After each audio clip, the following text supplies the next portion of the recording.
finally leaving for Japan.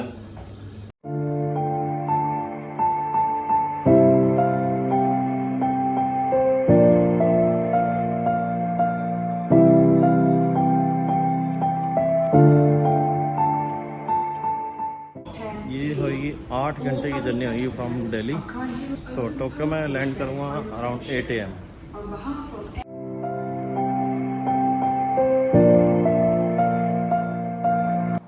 और ये window seat से देखिए माउंट फुजी का व्यू। और जब भी आप जापान ट्रैवल करें तो ए रो की सीट ही प्रेफर करना। और finally landed eight Japan Haneda international airport Tokyo.